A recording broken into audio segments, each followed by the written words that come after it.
one. Well, ahora está que Keller gets sick, and so she can't sing and everything. And what we're gonna do is, well, we're gonna make it happen. I don't know what we're gonna do. So through everything, we guys noticed we had Shan step up and hey, I know you.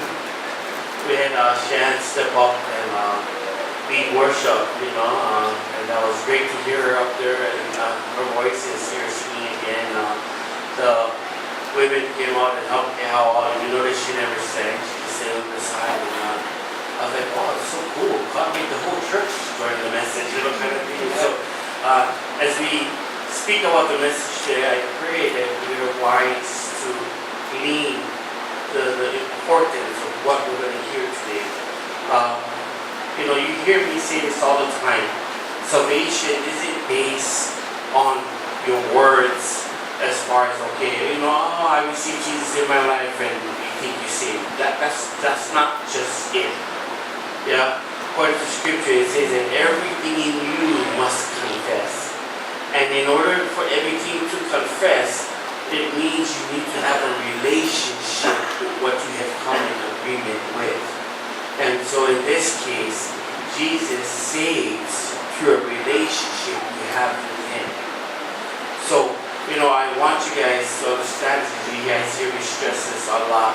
It's not about perfection, although perfection is what we shoot for. Relationship seals the deal.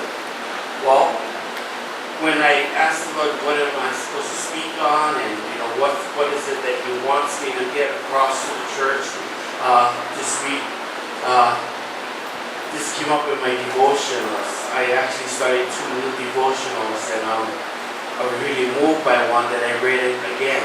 It's my 3rd time actually reading it. I got done with it. I started 3 cycles of it. It was that good for me. And then this popped up on, I just said, I think I want to start this one. And when it popped up, I'm like, Lord, you're so good. You see, when I get amnesia, the Lord can take care of that. Reminded me, hey, this is the stuff I wanted you to talk about. So title 2 are better than 1, Ecclesiastes 4:9-12. Now, we're going to talk about relationship, but this time the relationship we're going to talk about is the relationship that we have between each other. Okay? It is vital that we understand that we have a relationship with each other. It is necessary in order that we will continue to fulfill all God's plans for us individually as well as a church, that the world will see Him as Lord and God. Now, the book of Ecclesiastes is really a sad sequel to the book of Proverbs. How many of you guys read the book of Proverbs, right? And the book of Proverbs, many people, they like that book. It's too much wisdom for me, right? It is full of wisdom. In fact, it is said that the book of Proverbs is primarily consisting of wise sayings that Solomon, who wrote that, was using to teach his kids, right? Well, Ecclesiastes is the how would you say, the book of grief and mourning of Solomon, because he has made himself a fool by not listening to the advice that he was giving out to his kids. So in Ecclesiastes, we're going to find 4 gems that God wants us to have. It is written in the Proverbs. It is written throughout the book of the Bible. And the gems is really just realizing that relationship with each other is important. That we build that relationship. It's really crazy because, Keller will say, what am I going to do? We can't do worship. It's not going to happen. I said, make some calls. Right?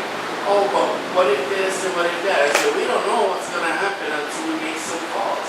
Because baby's out with her family doing her thing. And so I said, you know what? We got to trust God. Whatever opens up, opens up. Whatever closes, closes. I said, if you're going to be singing a choir of frogs today, and we're going to sing ribbit. You know what I mean? But we're going to ribbit the Lord in praises, you know. And she didn't think it was funny, you know. But the thing is this. It is amazing when you realize that you're surrounded by a group of people, and all you have to do is say, I think I need a little bit of help, and people come around. That is the beauty of relationship. And that is why God commands the church to have fellowship. That we start to build this relationship. That when we see a need, we're able to come together and meet that need. That need might be financially, might be spiritually, emotionally. So I mean, it comes in every type of areas we can ever think of. You know, for me this week was I needed some spiritual support. And although they weren't there to pray for me, I knew that when I set up a prayer request to the men, the book reading men, that they was going to pray for me. I just put the text out there, and in the name of Jesus, I claim a healing on my body. Now, when I said that, I mean in this, that God will get me through this time, and everything is going to be okay. And so, God did. As Rambo said last night, I was screaming like an animal. You know, we lost, but it was a great screaming match, you know, and I had a great time. So now with that said, let's look at that 4 gems, because it's important, very important for us to get this, and we're going to see how this played out this week. Our first gem is 2 is better than 1 when we are at work.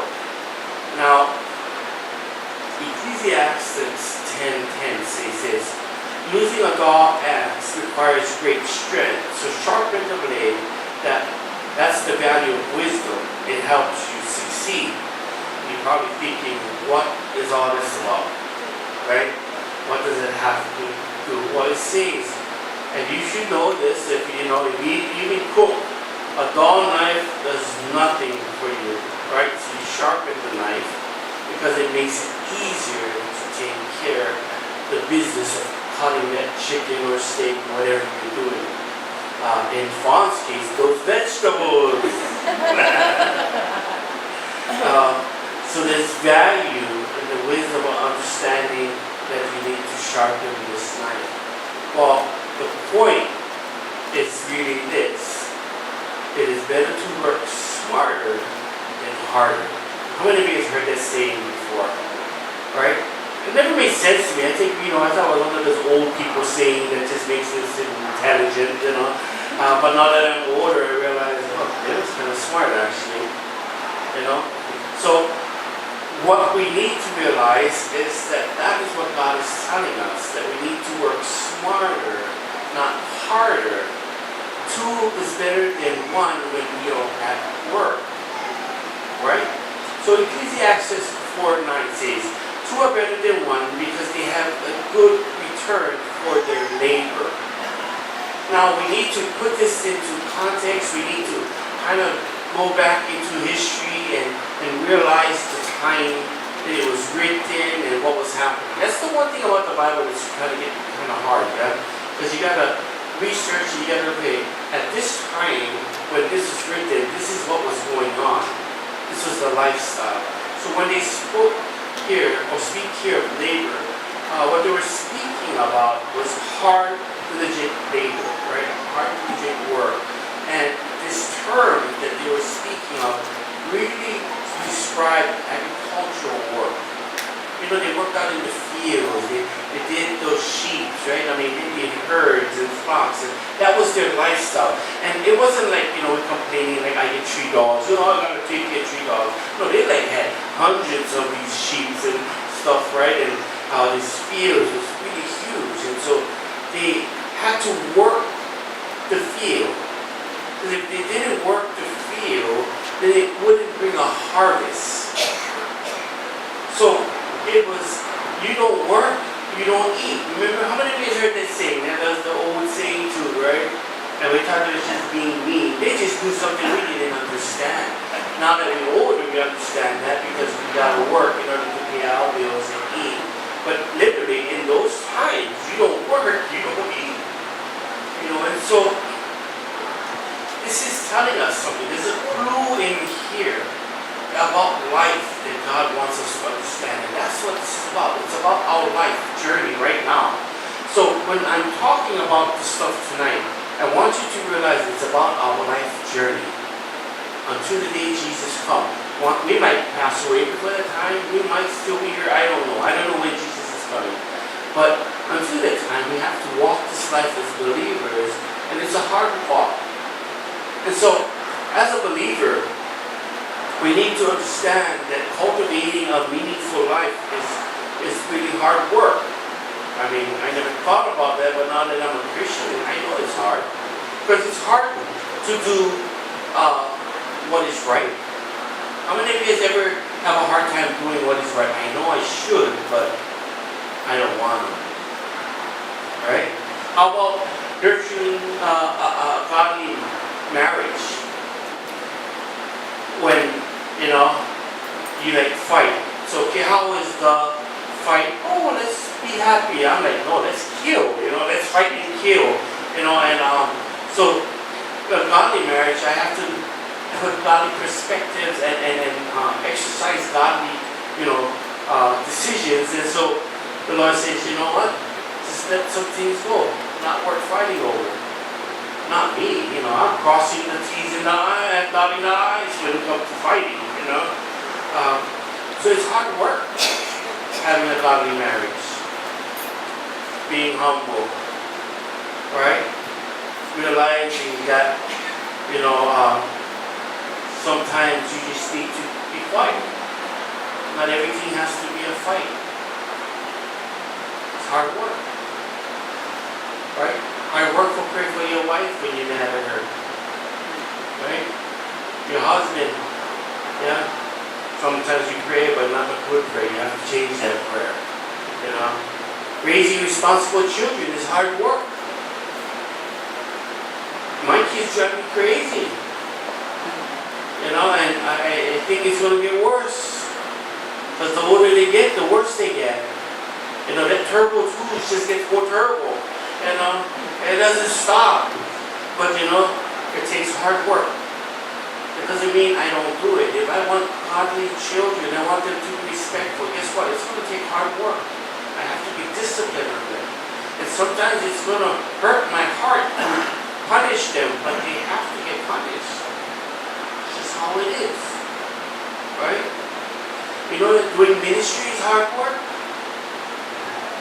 People might think, the ministry stuff is nothing. No. Ministry work is hard. Think about it. Fawn has a ministry that you can think, maybe Fawn, he's an easy ministry. No, you're not going to do nothing. Pretty easy. But nobody realizes this. It's hard work because she needs to coordinate herself with what's happening with the church. She needs to come back and make sure we understand and we get all the fruits together. Because if not, guess what? Who falls on and who's scrambling? She's the one scrambling. So when it's your turn to show up for one pot, one hope, and you don't, and she's the one standing out there, guess who she's thinking of?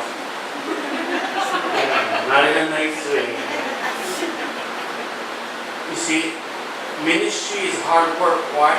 Because it is our job as ministry leaders to pray for that ministry that God has put our hearts attached to be successful, that His name will be glorified. And during that time, we are responsible to make sure everything is in place. We serve a God of order, so everything needs to be in place. We don't serve a God of chaos. It might be that way sometimes, but if we don't plan and make it right, then it is going to be a hindrance instead of a blessing. So we need to realize that we need to work together. How many of you guys realize that skyscrapers wasn't nothing new? It comes from the Old Testament. The first skyscraper ever built, uncompleted though, was the Tower of Babel. You guys remember that story? Genesis 11. I'm not going to go and reread it. You guys are going to have to go home and read it for yourself, but I'll give you guys the gist of it. Well, after the flood, God commanded the people to spread out, right? And replenish the earth. But instead, the prideful rebellion and sinful unbelief, they stayed together, and then they decided to build a tower. And that this tower would be symbolic of their authority and power. They were going to build this tower into the heavens. So basically, it was going to reach up high, and they was going to be able to see anything from coming in. They just started to build this kingdom of them, these guys, these people. And the Lord came down and He personally put an end to it. But there's something that's really crazy. Read scripture, it says this, that nothing would be impossible for them because they worked together. I was blown away when I read that in the scripture. I had to read it several times again. And then it makes sense, right? Because you know that you can even have a wrong plan and have a whole bunch of people work with you and accomplish that plan, even though it's wrong. And I started to think about this, and I was like, man, this is really, really crazy stuff. And I started to think, what would be a good analogy on how this works for the kingdom of God? Well, I started to think about this ministry, church. We first went to Hope Chapel, Kapolei. You guys know the story, you know. We was all loaded. Gal was reading all high, you know. She was smoking her buffalo, smiling. Everybody thought it was Jesus, and it wasn't Jesus, you know. I was just doing my thing and all this stuff. And we were just kind of going there and doing things. We wanted to find something, but we wasn't sure. And as we started to get connected and had to build a relationship with the people at Hope Chapel, Waianae, we started growing in the Lord. And then one day, a little Japanese guy by the name of Mel Isar decided that he was going to plant a church out in Nanakuli.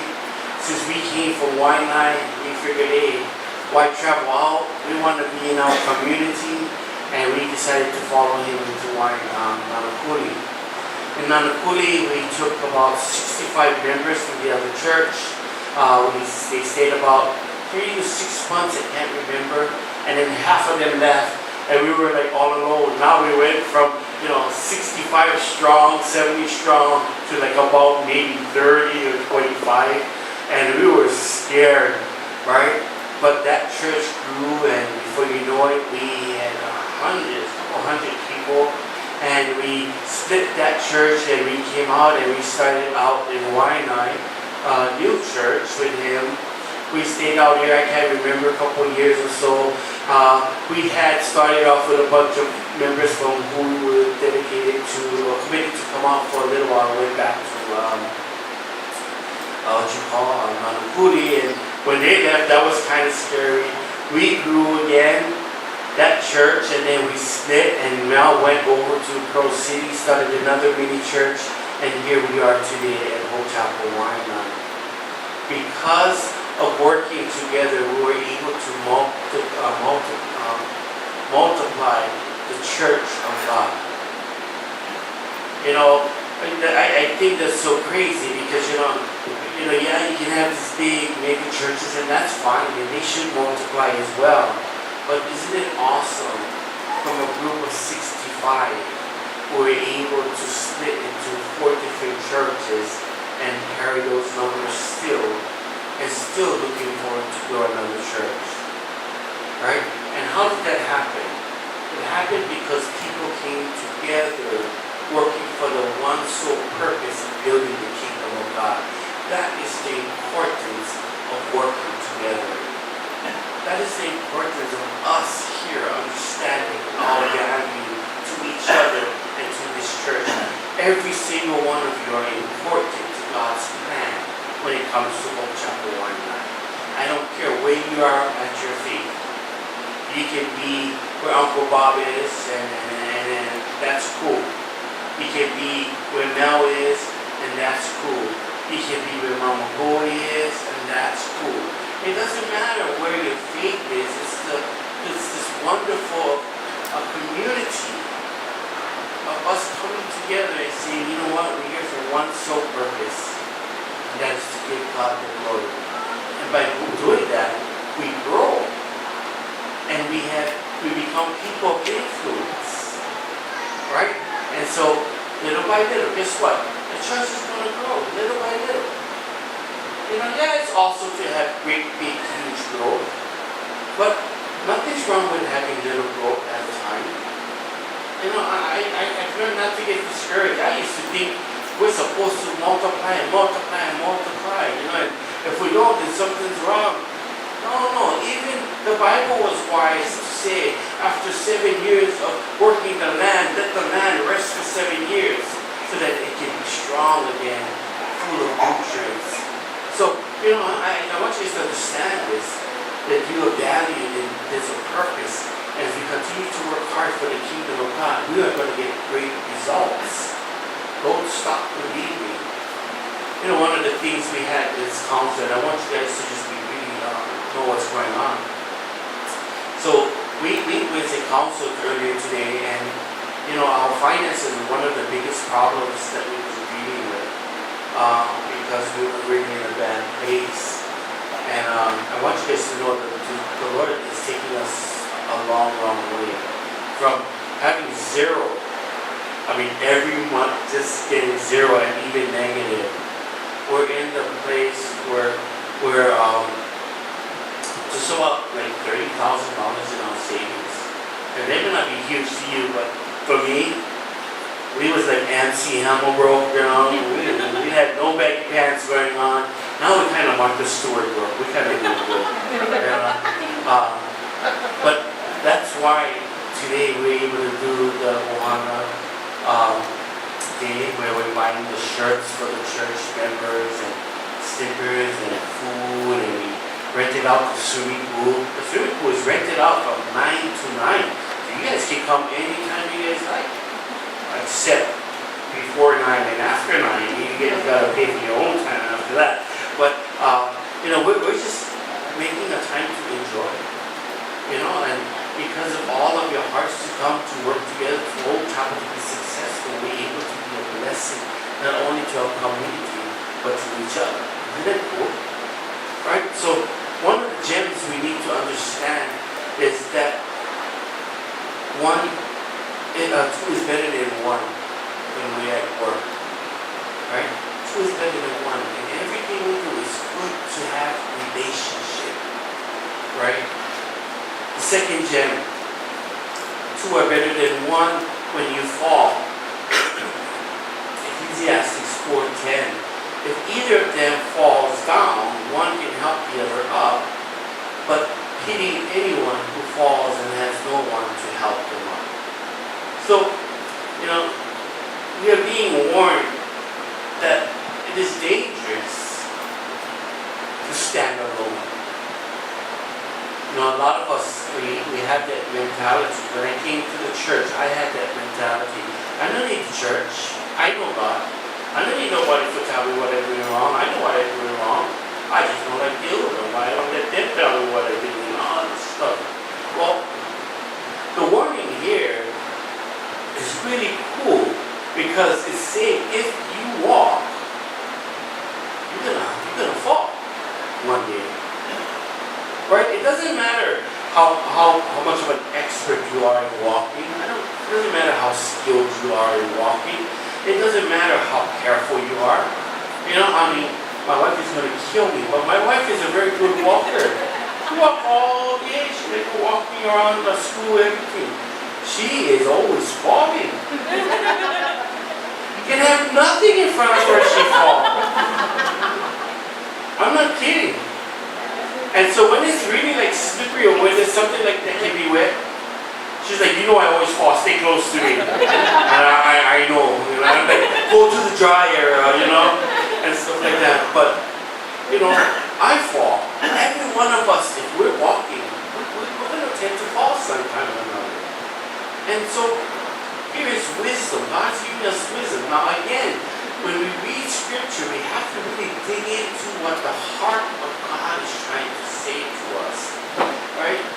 often our pride tells us that we don't need anybody's help. But Scripture says this, 1 Corinthians 10:12. Therefore let him who thinks he stand take heed lest he fall. Right? So you say, let that person realize that. Right? He thinks he's got it, but he's the first that is going to fall. Overconfident. One of these things, I worked for the military, and one of the things we used to do was drive forklifts. And so, when you first, it's like you're driving a car. The first time you get on a forklift, it's so sensitive and you're so scared, yeah. And then we're carrying ammunition, so you gotta be, oh no, this is the grenades, and all this stuff, and the bombs, you don't gotta worry. You gotta, rotate so much, you gotta put all this stuff in before it goes off, but still a bomb, And so, you're real careful.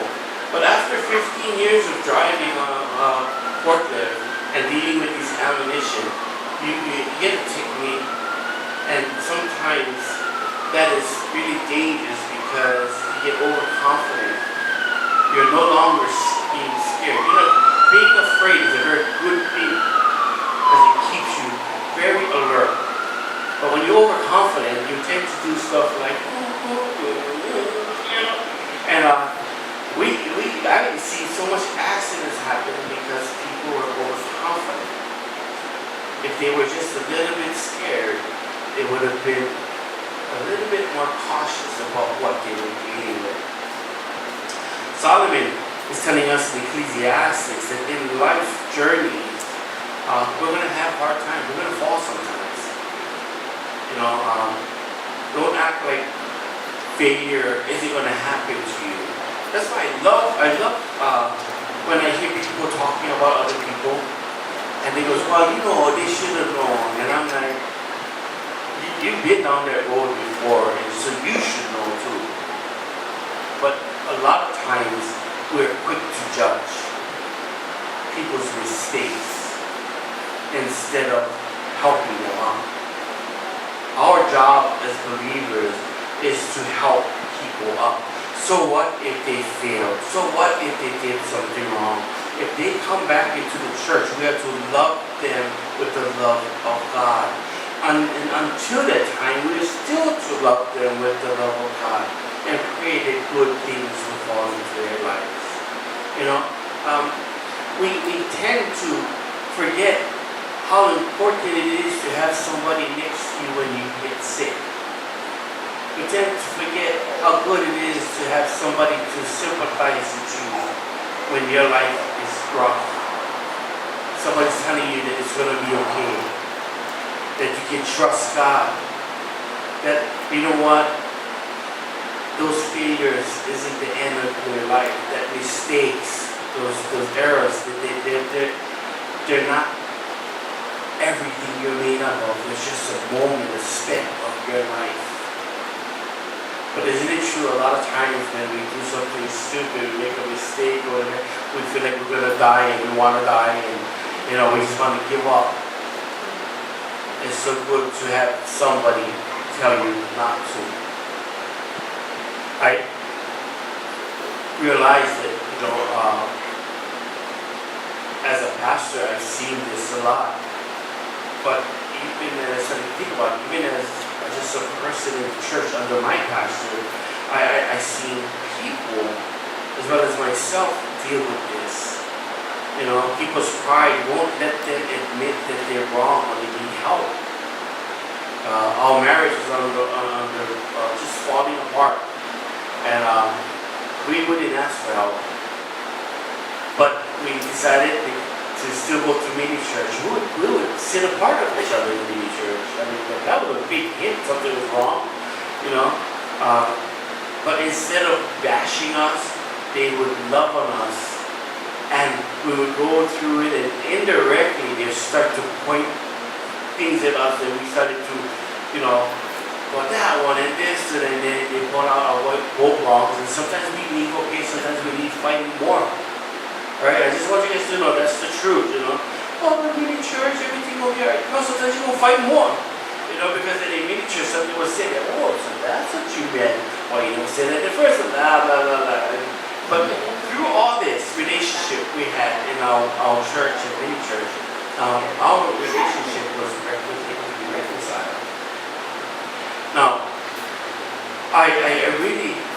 want us to hear this because we have a responsibility to each other. That's the relationship part. This is why I love Hope Chapel. I love Hope Chapel. I love being a small church. I want to get big, don't get me wrong, but I love a small church. You know, I can tell every one of you what you're going through. Not because I am some kind of prophet, okay? Please save yourself that. I have a relationship with you, so you know what? I know what's going on in your life. Right? I can tell if you're having a bad day. Right? That didn't happen. You know, God could grant me that ability if He wanted to, but that's because I have a relationship with you. Right? I can tell if somebody's doing okay, if somebody's struggling, if somebody's not feeling well. You know, I can tell, like, oh, wow, you look good, like you're doing good today. That's because of relationship. And it's important for us as a church to realize that the relationship we have with each other means that we have to be accountable to each other. Meaning this, let's read this, Galatians 6:1. Brethren, if a man is overtaken in any trespasses, you who are spiritual, restore such a one in the spirit of gentleness, considering yourself, at least you also be tempted. Now, what this is saying is that we're supposed to see. So suppose Fawn is up to something that's not good. Well, it's my job to say, hey, Fawn, bad juju, right? And Fawn might get all upset and all that, but that's okay. I love her with the love of God. She's my friend. She's my sister in Christ. I want her to know the truth about what I see. If she receives that or not, that's up to her.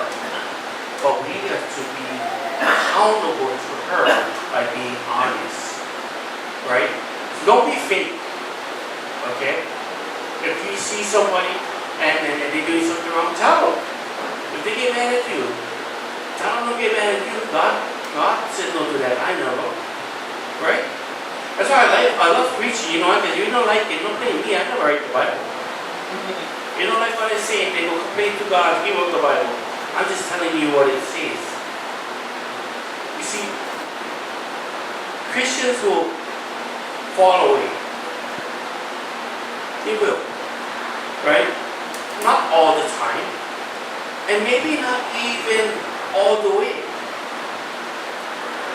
But maybe they will be distant in their relationship with Jesus. They're struggling. You know that it's our job to say, hey, I notice you're kind of struggling right now.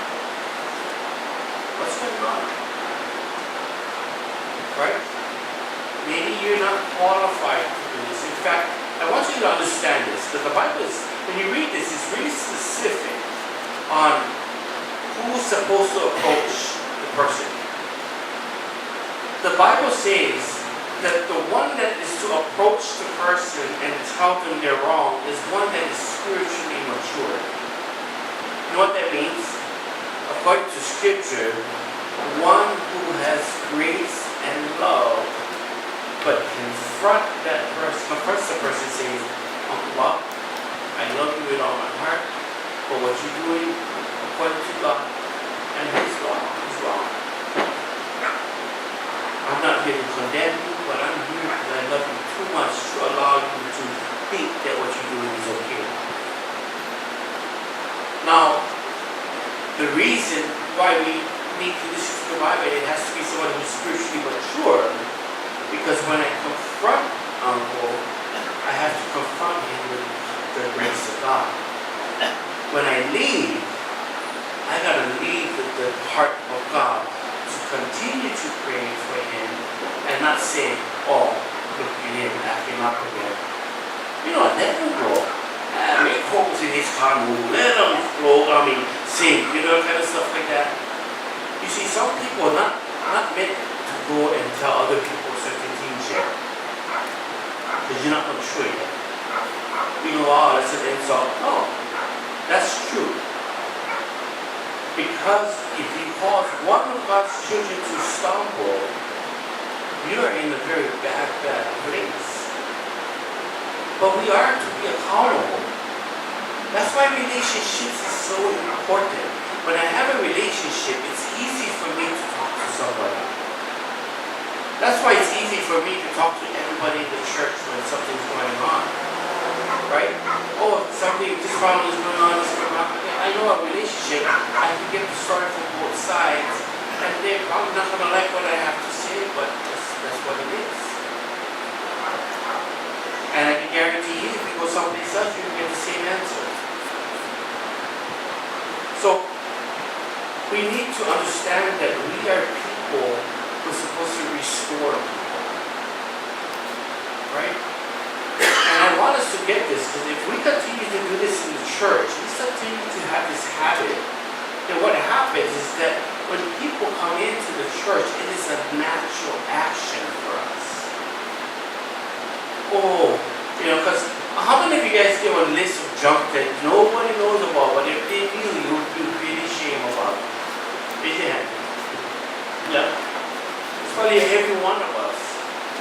Because I can guarantee you, every one of us gets some deep, secret thoughts in our mind that is not so necessarily good.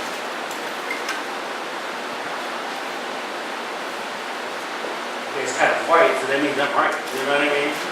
And it's not because I'm so smart, it's because I have some too that I have to confess and deal with God. But that's why with my relationship, I'm able to share a little bit here, share a little bit there, and start to get healing in the process and all this stuff out that I can be a better person. See, my first pastor got into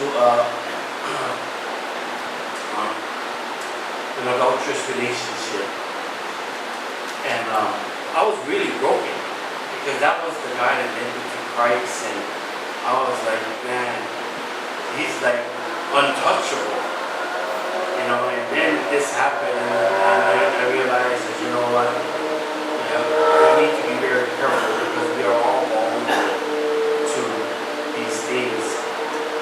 And so what happened was the denomination didn't push him aside. They removed him from his title or job as senior pastor. But they took care of him. They took him and they sent him to an invitation center where he could go and process all the stuff that was going on. And I never ever thought that marriage would be fixed. But today, their marriage is fixed. And he started another church, and it's doing well. And I love the Heart of Hope Chapel, the Four-Street denomination. I loved it because instead of pushing and shunning him away, they brought him close and gave him the therapy and help that he needed and he grew it. And one day I got a call from him, and I was really blown away because I hadn't heard from this guy for years. Call back and he goes, hey, Junior, and I know his voice, right? Because this is my pastor, and I'm like, hey, and then he said, I just wanted to apologize for what I've done, and if I had caused any injuries to you and your walk with the Lord, please forgive me. And I was like so blown away, because in my heart, I never ever felt that way. I was sad that my pastor messed up, but in my eyes, he would always be loved as my pastor, and that he would always be a man of God. And by calling and going through all this stuff, I realized that, we're going to make mistakes, but if it wasn't for people surrounding him and saying, you can come back from this, although it looked like nothing's going to work, and it'll be okay, I don't think it would have happened to him. And today, again, like I said, he's with his wife, the kids are happy, the church that's starting is growing, it's new, and it's starting off. And I think it's very humbling because the church is very much like our church. The last time I went to visit him, and remember, keep in mind, we came from a a church that was thousands. He had a big church, several services in order to make sure everybody got taken care of. And now to a church just like how this guy is glowing. And I realized once again the importance of believers uniting and building relationship with each other. Because if not, we can be easily misdirected and pulled away from the truth of what God wants us to know and live. So, two is better than one when you fall. Then two are better than one when you are in the cold. I got to check. What do we have on this PowerPoint? Because my notes is different. Okay, so you see, because I was working and reading Ephesians, that is wrong. Okay, so it's Ecclesiastes. Yeah, you guys know how to spell that? Yeah. M-I-S-S-I. Okay, Ecclesiastes 4:11, not Ephesians 4:11. Okay, and it says this: likewise, two people lying close together can keep each other warm, but how can one be warm alone? Now, it's so funny because when you read the scripture, a lot of times people will use the scripture, applying it to the principle of marriage. But there's this is nothing to do with marriage. Right? Because a lot of times when when you read that, it goes, oh, likewise, two people lying together. First thing we have sick people, right? And so the Bible doesn't need any help from us to try to explain it. It is saying what it is. And it's talking about when people are traveling, just like we have to go back and read verse 10, right? The thing is the labor, right? So think about this. You guys see those movies where they get caught in the snow and stuff like that. And so the best way to keep warm is they huddle together. That's what scripture is talking about. Okay? And how can one be warm if you're all by yourself? Right? So the reference here is addressing the dangers of falling, the dangers of freezing, basically. Right? And the point is, life will sometimes leave us in the cold. You guys ever had life just kind of mess you up? Yeah? And then you kind of feel like I'm all alone. Who's going to help me now? And, you just kind of feel like you're pushed aside, nobody cares and all that stuff. You get these kind of baby moments, right? And I know I have, And I got to be real honest. I shared with you guys that last one with the unemployment one, right? I kind of had a baby moment. I told my wife I had to really kind of shake it off because I had a little moment when I was fighting for unemployment because for the last 3 months I haven't been getting paid. And so I'm like, oh man, and they tell me unemployment says I can't qualify because I'm going to be going back to schoolwork and all that stuff. So we were just having a hard time. And I said, okay, I'm taking this, we have it on appeal and going there and get the appeal and everything. And I went up saying, this is just make it happen. But if it doesn't happen, Lord, your will be done, right? How many of you guys ever prayed that? Lord, we need this to happen, but if it doesn't happen, your will be done. And then when it doesn't happen, you're not so happy anymore.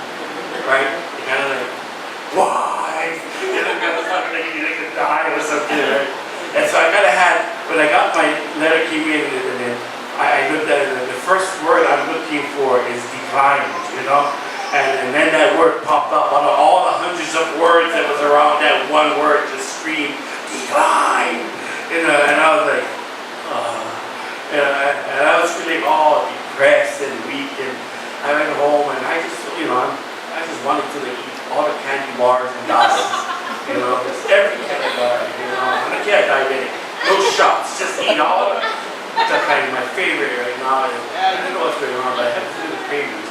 Reese's peanut butter cups is my favorite right now, and I hate peanut butter, but I'm like craving this little cup of peanut butter and chocolate, right now, drooling, And so I was going into my depression mode, and Lord, your will be done, but it shouldn't be this, Nobody loves me, and stuff.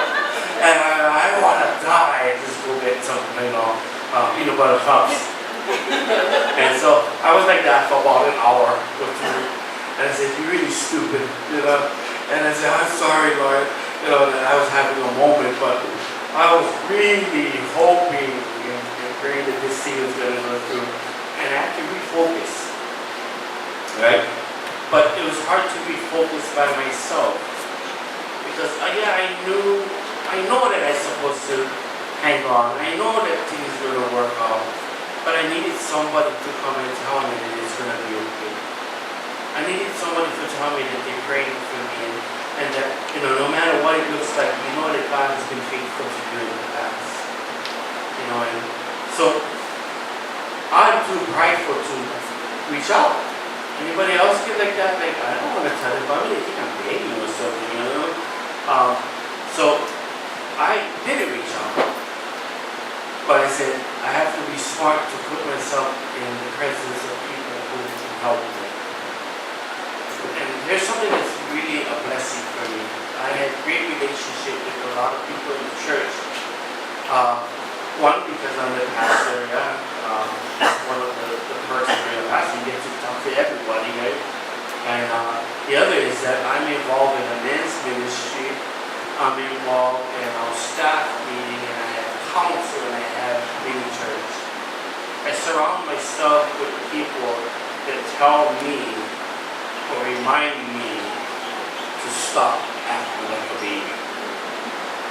That's just the reality. That's the truth, right? When we get like that, what we do, we act like babies. But I must have done something wrong. No, according to Scripture, I did everything right. I received Jesus Christ as my Lord and Savior, right? Eternity is mine. The only thing I'm doing wrong is taking my focus off of God and trusting Him on what He can and will do in order that He will be seen in my life as God, and others will be seeing Him as my God. Right? They go like, how do you make it? I have no stinking idea how I made it, Pastor Fiona. I gotta be honest. So God has positioned people in my life, and we did a lot of baking. I hate cookies right now. I'm done with cookies, but God has made things happen in a way that God is faithful, right? So I want us to understand that we need to realize that the Bible is giving us a clue, and that clue is that we need people. Because sometimes life is going to be rough, but we need friends to support us, to encourage us, to intercede for us, to be generous, right? To warm us up again and say, get back at where you belong. Stop doing that, right? You're a worshiper of the Lord. You're supposed to be a sore eye because you're walking in victory, not because you get bubble eye and looking on hammer-jammers, you know what I mean? You're supposed to be rejoicing. And so I'm blessed, and I realize now the importance of fellowship within the church, because I need that from you guys. And I'm blessed that I can get that when I need it. So the Bible is saying, be wise. Two is better than one. Start building your community of people around you. Okay? Our last gem tonight is two are better than one when you're in a fight. This is not talking about gang fighting, okay? We don't tolerate fighting, no fist fighting, no I can see the turn over here. But this is talking about spiritual fighting. But we're going to look at a physical situation that took place in the Bible. Luke 10. How many of you guys remember the parable of the Good Samaritan? This guy was walking one day, traveling from between Jericho and Jerusalem. He gets robbed. They beat him up and left him there for dead. The bottom line of the story is he's found and he's saved. Now, this is what Solomon is writing about as we read Ecclesiastes 4:12. Let's read this. A person standing alone can be attacked and defeated, but two can stand back to back and conquer. Three are even better, for a triple braided cord is not easily broken. Solomon is warning us that we may be attacked along life's journey. You've probably experienced some of these attacks already. You might be a victim of personal attacks, right? Attack from co-workers, from your spouse, from your neighbor, from people you don't even know. That's even worse, right? You don't even know and people start talking about you, right? And you're like, oh man, you're all bust up and you're all having problems. But if you haven't already been redeemed by the blood of Jesus Christ, you will, well, let me say this. So, this is a believer, you're going to have all this type of attacks happen. Because you are redeemed by the blood of Jesus Christ, the devil's job is to discourage you and get you to renew your privilege. See, nobody can take you out of the hands of God except you, right? So the devil's job is to get you to get all discouraged and get all nuts. Yeah, you this and you that, and basically you're getting personal and all this stuff, and you start retaliating, you start doing things you're not supposed to be doing, acting the way you're not supposed to be acting, right? But we got to realize that that's the work of the enemy, trying to discourage you and pull you away from God. And so we need each other as a church, as church members, to stand by each other. Right? That when something is going wrong and I'm being spiritually attacked, I can call somebody to pray for me. In fact, yeah, if you're not already doing this, you should be praying for everybody in the church. I mean, come on. There's 50 people, 50 of us. It don't take that long to say 50 names. I guarantee you watch more commercials than that in 30 minutes. Right? We ought to be praying for people by name. You know, like I shared with you, like I'll just be honest. I pray for people in sections. So, this bunch of people get prayed for on Monday, this bunch of people get prayed on Tuesday and so forth, and then the cycle starts all over again. Then I have a time of prayer where I just pray for people with special requests.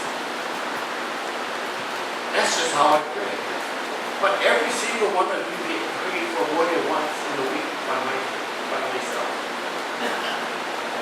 Whether you have any good things happen or not, whether you ask for it or not, you getting prayed for. Do that. I love you, you're part of my family, and it is part of my department to keep me in right standings with God and with you to make sure I'm lifting you up on a weekly basis. And maybe some of you on a daily basis. Mark this down.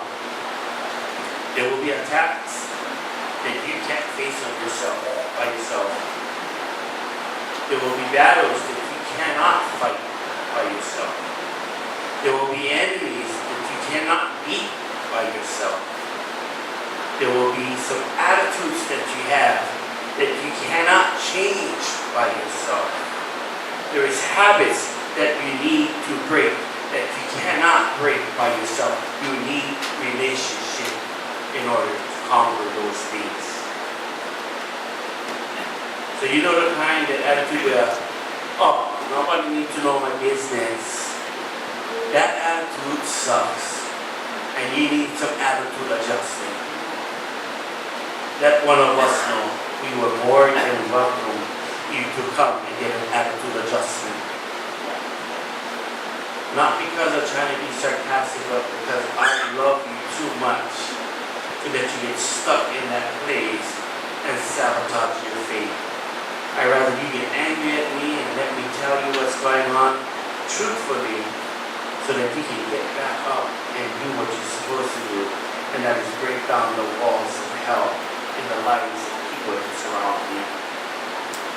You see, many believers will testify that they wouldn't be here if it wasn't for people getting in their faces. You know, it's amazing. I cannot tell you how grateful I am to the church, because if it wasn't for the different people in my life that came, that loved me and was willing to tell me the truth and stood by me when I was battling all these battles, these spiritual battles, I wouldn't be where I am in my faith right now. Guess what? I still can grow.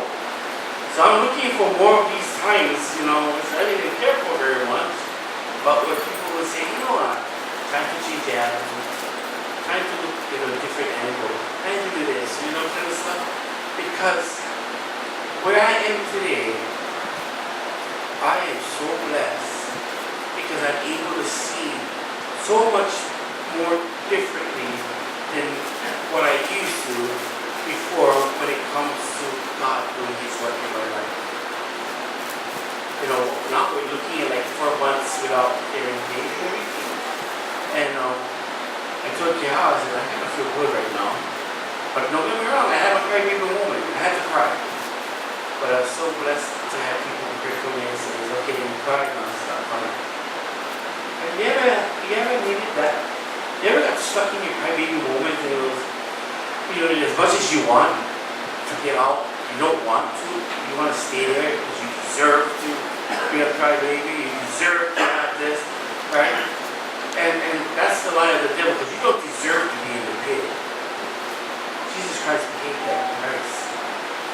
We deserve, according to God, to be standing on the pedestal. Anytime we take ourselves off of that, then we're sabotaging our faith and our rights as children of God. And so we have to fight. And I'm glad that I'm surrounded by people that say, you know what, we fighters. Right? We don't give in to the devil's plans.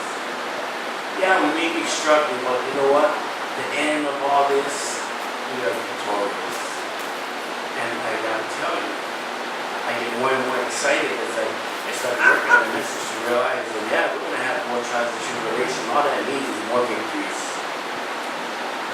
Time to have an attitude change about the things we deal with. Right? So relationship is part of God's tools here. So we got to be talking stories with each other. Yeah? Building relationship with each other. That's the strength of the church. You know, like I said, I'm amazed that, you know, we've come from zero in our savings to where, you know, hey, let's have a swimming pool day. You know what? And it is amazing. Everybody here at Hope Chapel should be building their network of friends. You don't gotta be best friends. How about just starting off by just being friends enough to just know your name? And you go, wow, we know everybody's name. Well, how about trying to be a little bit more deeper and maybe figure out one thing they like and they don't like? And slowly start to peel away those skins or those layers and realize that the real person that's there is someone that is very much like you. It's not much different. All of a sudden the compassion and that love that God has for us makes sense. We're created in the image of God, so the inside of us is God Himself. Isn't it kind of crazy when we start to take out of the way and we realize that although we all look different, smell different, way different, you know, some no more hair, some get hair, you know, kind of stuff. But the bottom line is this: we all the same. Isn't it true that we all want